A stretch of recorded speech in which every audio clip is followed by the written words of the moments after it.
నమస్తే, welcome to our channel. కూటమి ప్రభుత్వం 2 ఏళ్ల పాలన ప్రజలకు వెన్నుపోటు పొడిచేలా ఉందంటూ నిన్న రాష్ట్ర వ్యాప్తంగా వైసీపీ నిరసనలు వ్యక్తం చేసింది. మరి ఇందులో భాగంగా అంబటి రాంబాబు చేసినటువంటి కామెంట్స్ని కానివ్వండి, లేదు అంటే దున్నపోతుతో విన్యాసాలు చేయడం, డబ్బుల కోసం కొట్టుకోవడం, అసలు ఈ అంశాలన్నింటినీ కూడా ఎలా చూడాలి తెలుసుకునే ప్రయత్నం చేద్దాం. దీన్ని విశ్లేషించడానికి మనతో పాటుగా ఉన్నారు AP Khammam corporation director అరిసిమెల్లి Srinivas గారు. నమస్తే సార్. నమస్కారం. మరోసారి అంబటి రాంబాబు గారు వ్యంగ్యంగా మాట్లాడారని చెప్పుకోవచ్చు సార్. ఏదైతే దిష్టి బొమ్మను తగలేస్తూ నిన్న నిరసన కార్యక్రమంలో ఆయన చేసినటువంటి వ్యాఖ్యలను ఎలా చూడాలంటారు? ఇప్పుడు చాలా చోట్ల 2 ఏళ్ల వెన్నుపోటుకి 2 ఏళ్ళని ఒక కార్యక్రమం చేశారు. ఆ కార్యక్రమంలో బాగానే వచ్చారు జనం, బాగానే పోగొట్టారు. అంటే వాళ్ళు ఎప్పుడు ఇదివరకు వాళ్ళకి పోగొడతాం బాగా అలవాటు కాబట్టి ఇప్పుడు కూడా బాగానే పోగొట్టారు. వచ్చిన వాళ్ళకి వాళ్ళందరినీ చూసిన తర్వాత కొంచెం ఉత్సాహం అవుతుంది. అప్పటి వరకు బిక్కుమని ఉంటారు కదా, ఎవరు రాకపోతే పోలీసులు పట్టు కొట్టేస్తారేమో భయం ఉంటుంది లోపల. కానీ వచ్చిన వాళ్ళు మరి పోగేసిన వాళ్ళు బాగానే పోగేశారు కాబట్టి బాగా పేటరేగిపోయి మాట్లాడిన వాళ్ళలో అంబటి రాంబాబు ప్రథమ వరుసలో ఉన్నాడు, కొడాలి నాని ఒకడు, రోజా కూడా మాట్లాడింది. వీళ్ళందరూ కూడా నన్ను కొట్టు ముందు నన్ను కొట్టు అంటారు. నీకు పాట ఉండేది, నీకంటే పెద్ద చవట అయిన రాను పాట ఉంటుంది. అలాగా ఒకళ్ళ మించి ఒకళ్ళు నేను ముందు కొట్టించుకుంటాను అన్నట్టుగా. అంటే వీళ్ళ కోపం వచ్చి కూటమి ప్రభుత్వానికి వీళ్ళ లోపలే వేస్తే జగన్మోహన్ రెడ్డి దగ్గర మార్కులు కొట్టచ్చు ఒకటి. ఎందుకంటే జగన్మోహన్ రెడ్డి మీరు కేసులు పెట్టించుకొస్తే మిమ్మల్ని బాగా చూసుకుంటా అన్నాడు. అలాగా కేసులు పెట్టించుకుంటే జగన్మోహన్ రెడ్డి ప్రాపకం సంపాదించవచ్చు. 2 జనాలు ఎంతో కొంత వాళ్ళ క్యాడర్లో రేపొద్దున ఏదైనా డిమాండ్ చేయాల్సి వస్తే నేను తన్నులు తిన్నాను జైలుకి వెళ్ళి వచ్చానని చెప్పుకుంటాం. ఇప్పుడు టీడీపీలో అంటున్నారు కదా చాలామంది, మేము జైలుకి వెళ్ళి వచ్చాం అది ఇది అంటున్నారు కదా, కేసులు పెట్టించుకున్నాం జైలుకి వెళ్ళాం, లేకపోతే జగన్మోహన్ రెడ్డి మీద యుద్ధం చేసామని చెప్తున్నారు కదా. అలాగా అది కూడా చెప్పుకోవడం ఉంటుంది వాళ్ళకి. సాధారణ ప్రజలకైతే వీళ్ళకి నిజంగా తంతే బాగుండని చూస్తున్నారు, కేసులు పెట్టి లోపల కుమ్మేస్తే బాగుండని చూసుకుంటున్నారు. ఏమైనా వాళ్ళ క్యాడర్ వరకు వాళ్ళు అది కోరుకుంటున్నారు. ఆ పని వీళ్ళు చేయట్లా. మొన్న మధ్యన రాంబాబుని తీసుకెళ్ళి కూర్చోబెడితే అతను ఏం జరిగిందనేది మనకు తెలియదు. అతనే చెప్పాడు వచ్చి, నా 2 కాళ్ళు ఎడ తీసి కూర్చోబెట్టారు, అలా కూర్చోబెట్టారు ఇలా కూర్చోబెట్టారు అని చెప్పాడు. ఇంకా కొంచెం బాగా కూర్చోబెట్టమని అడుగుతున్నట్టు ఉన్నది అతను వ్యవహారం చూస్తే. నిన్న అతను మాట్లాడిన మాటలకు మరి నేను సాయంత్రమే గళ్ళ మాధవ్ గారు వెళ్ళాలి ఇంటికి, అతని ఇంటికి. నువ్వు మళ్ళీ మాట్లాడి నేను మళ్ళీ వస్తానన్నది ఆవిడ. ఆ మాట తప్పకూడదు ఆవిడ. నువ్వు మళ్ళీ మాట్లాడితే మళ్ళీ వస్తానని చెప్పింది. ఆ మాట నిలబెట్టుకోవాలి. నేను ఇది గళ్ళ మాధవ్ గారికి డిమాండ్ అది.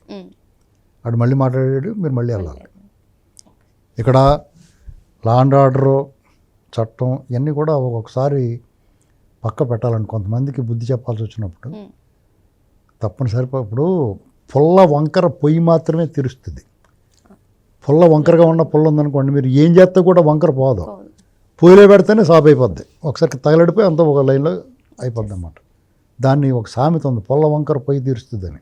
అలాగా వీళ్ళు వంకర పొల్లలాంటి వీళ్ళందరినీ సాల్వ్ చేయాలంటే పొయ్యిలో పెట్టాల్సిందే. పొయ్యిలో పెడతామంటే పోలీస్ స్టేషన్ తీసుకెళ్ళి స్టేషన్ చుట్టూ వీళ్ళ మీద 100 కేసులు ఉంటాయి. ఒక్కొక్కరి మీద 100 కేసులు ఉంటే వాళ్ళు రాష్ట్రం అంతా పర్యటన చేయించాలి. ఆ పని చేయక వీళ్ళలో పేటరైపోతూ ఉన్నారు. ఎందుకంటే నువ్వు నిరసన చేయటానికి ఒక అర్థవంతమైన విమర్శ చేయాలి. స్టీల్ ఫ్యాక్టరీలో విశాఖలో ఒక ప్రమాదం జరిగింది. ఆ ప్రమాదం జరిగినప్పుడు నువ్వు పరామర్శకు వెళ్ళటం నీ బాధ్యత. నువ్వు వెళ్ళినప్పుడు ప్రభుత్వాన్ని నువ్వు డిమాండ్ చేయాల్సింది ఏంటంటే, కార్మికులు ఇంకా ఎక్కువ పెట్టండి, పని ఒత్తిడి ఎక్కువ ఉంది, వాళ్ళకి ఇంకా పరిహారం పెంచండి, సత్వరం అందించండి, మేము కూడా మీకు సహకరిస్తాం అని చెప్పాలి. నువ్వు పద్ధతి అయిన సరైన రాజకీయ నాయకుడు అయితే. నువ్వేం చెప్తున్నావు, వాళ్ళు 2 కోట్లు ఇస్తానంటే నువ్వు వచ్చిన తర్వాత 1 కోటి ఇస్తానంటున్నావు. నువ్వు వాళ్ళు చేసిన మేలు ఏముంది? నీకు అనుబంధంగా పనిచేసి నీ తోకలో అక్కడ కార్మిక సంఘ నాయకులు అంట, మరి వాళ్ళు ఎవరో లోకేష్ గారిని దీన్ని ఆపేమయ్యా మేము ప్రైవేటైజేషన్ కాకుండా అంటే అందుకు నీ ప్రమాదం జరిగిందంటే పనికిమాలిన వాగుతాడు ఎవడో ఒకడు. ఇలాంటి మాటలు మాట్లాడటం వల్ల మీరు ప్రజల్లో చులకనవుతున్నారు తప్ప మీకేవి ప్రయోజనం ఉండదు. పైగా ఈ వచ్చిన జనాలను చూసుకుని రెచ్చిపోయి మాట్లాడితే ఈపి చెట్లుతుంది. ఈపి చెట్లితే మమ్మల్ని కొట్టేశారు బాబు అని ఆడవటం. ఇదన్న పద్ధతే పాడు ఉందా? రోజా తను ఏం మాట్లాడుతుందో తనకి తెలియట్లా. ఒళ్ళుపై మర్చిపోయి మాట్లాడుతుంది ఆ అమ్మాయి. చాలా దారుణం కదా. నువ్వు విమర్శ చేయి ఖచ్చితంగానే. నువ్వు విమర్శ చేయడానికే ఉన్నారు మీరు. ప్రతిపక్షం అంటే మీరు ఖచ్చితంగా ప్రభుత్వాన్ని నిలదీయాలి, విమర్శ చేయాలి. అది అర్థవంతంగా ఉండాలి. ఎన్నాళ్ళు జరిగింది మీ నోటి గబ్బు వల్ల, మీ నోటి దరిద్రం వల్ల మీరు మటాష్ అయిపోయారు కదా. అయినా సరే మీరు ఇంకా అదే స్మెల్లో మీ ఇప్పుడు నోరు స్మెల్ వచ్చిందనుకో, మరి పళ్ళు తోముకోర బాబు అని చెప్తారు కదా, పళ్ళు తోముకుంటాడు. మళ్ళా అలాగే వచ్చేసి మాట్లాడితే కొడాలని అలాగే మాట్లాడుతున్నాడు. ఆడికేమో ఆరోగ్యం బాగోలేదు, మొన్నటిదాకా ఎండిపోయిన చెట్టులాగా ఉన్నాడు, పిడుగుబడిన టెంకాయ మొన్నలాగా. ఇప్పుడు మళ్ళీ గడ్డం పెంచుకుని ఆకులు చిగురించాడు. ఈసారి వేయచ్చు లోపల, పర్లేదు ఏంటండి. ఇలాంటి పరిస్థితుల్లో మీరు అక్కడ నూజివీళ్ళేది ఎరగొట్టేసుకున్నారు. నందిగామలో అయితే దొన్నపోతలు పెట్టారు. మీకు వాటికి తేడా ఏముంది? పాపం అవి నోరు లేని పశువులు అయిపోతాం. వాటిని తీసుకొచ్చి వాటితో పాటు మీరు అంటే మీరు వాళ్ళు కలిసిపోయినట్టే కదా.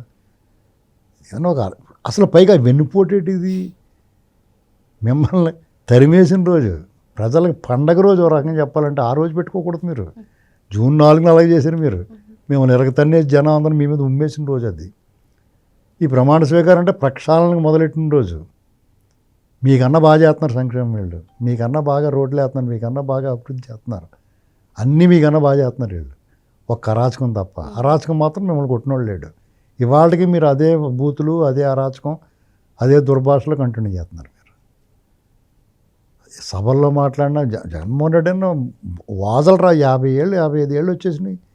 అన్ని ఏళ్ళు వచ్చినా కానీ బుద్ధి రావాలి కదా, ఎలా మాట్లాడాలో తెలియాలి కదా. రాజకీయ నాయకుడిగా, ఒక ప్రజలకు నాయకుడిగా.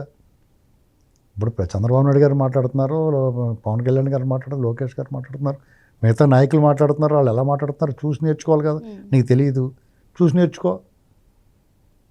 ఇప్పుడు పక్కన తెలంగాణలో కాంగ్రెస్ ఉంది, టీఆర్ఎస్ ఉంది, బీఆర్ఎస్ ఉంది, బీజేపీ ఉంది. ఆ నాయకులు ఎలా మాట్లాడుకుంటున్నారు?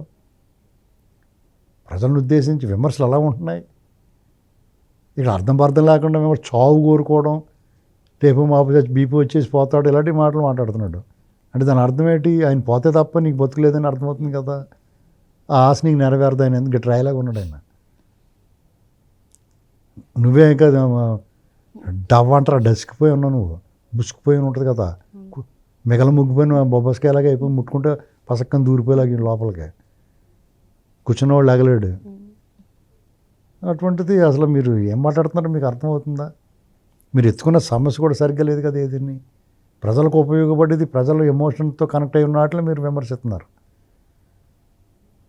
ఇలాగ అర్థం లేని విమర్శలు చేస్తే, నోటుకొచ్చినట్టు మాట్లాడితే, మీ మీద కేసులు పెట్టి లోపలేస్తే లోపొద్దిపోమని ఆడడానికి అది ఎలాగ షురూ అవుతుంది. అందుకని మీ వాయిస్ పెరగడానికి కారణం ఏంటంటే, రేపు మాపు ఇలా మాట్లాడిన వాళ్ళు అందరూ లోపల పోతున్నారు.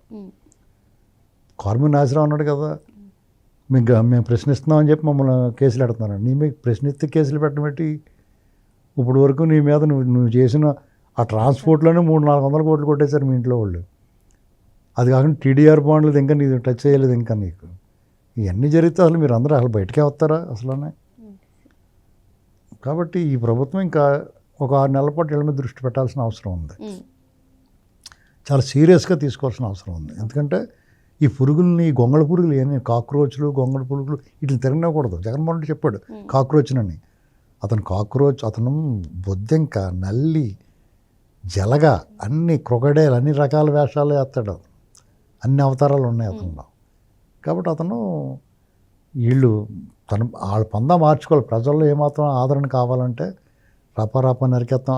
ఎలాంటి బ్యాచ్ని వేసుకొచ్చారు? రౌడీ షీటర్లను వాళ్ళందరినీ వేసుకొచ్చి, గంజా బ్యాచ్ని.